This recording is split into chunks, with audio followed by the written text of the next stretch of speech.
Bonjour à tous et à toutes.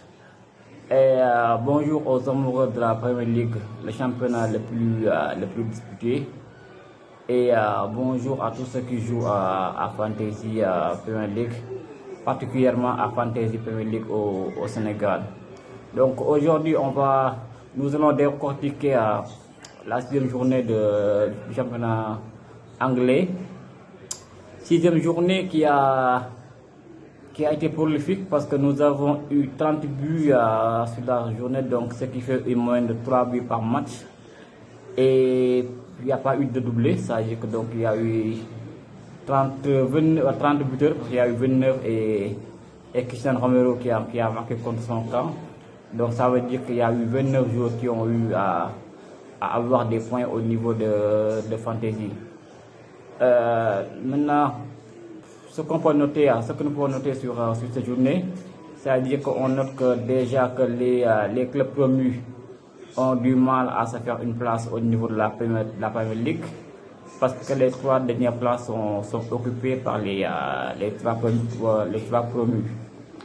Donc l'autre chose à noter par rapport au championnat, c'est-à-dire qu'on retrouve le duo qui a eu il y a 3-4 ans derrière, c'est-à-dire que le duo Manchester City Liverpool qu'on retrouve devant, et on se retrouve aussi une solidité au niveau de Manchester City. Manchester City, d'habitude, ça a démarré tardivement et ça parrainait carrément au centre du mois de novembre-décembre. Là, ça a commencé très fort. Et pour venir pour venir au top et au flop de cette journée. Au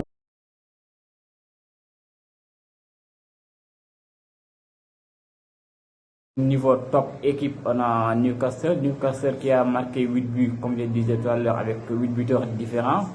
Donc tous les offensifs de Newcastle, ils ont eu de très bons retours. Et aussi, il faut noter aussi la blessure avec Barnes, ce qui rend à Gordon, qui devient une option assez bonne pour Fantasy. Aussi, l'autre chose qu'on note aussi, on note que Callum Wilson part titulaire pour les matchs de championnat et Isaac part titulaire sur les matchs de Champions League, même si Isaac est rentré et il a eu à marquer. Ça aussi, c'est une information qu'on donne.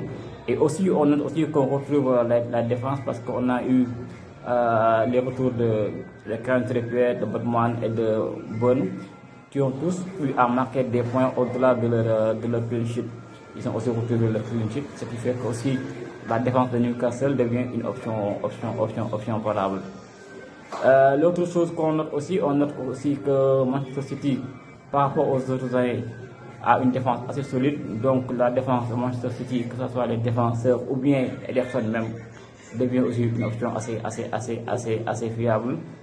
Et malheureusement pour cette journée, on a eu le plus gros transfert que ce qui a fait ça continuer, parce que depuis le début de cette saison, on se rend compte qu'à chaque journée, le jour qui a été le plus transféré blanc.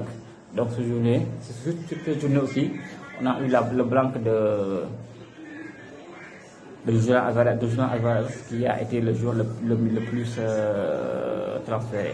Et le troisième top, Salah depuis le début de la saison, à chaque journée, Salah il marque, ou bien il fait une passe décisive. C'est un joueur fiable, c'est une option qui est là et qui est fiable. Et aussi, sans aussi oublier le duo Madison-Son qui marche, Son qui est replacé devant, donc il devient aussi une très bonne option pour Fantasy. Maintenant, venons au flop.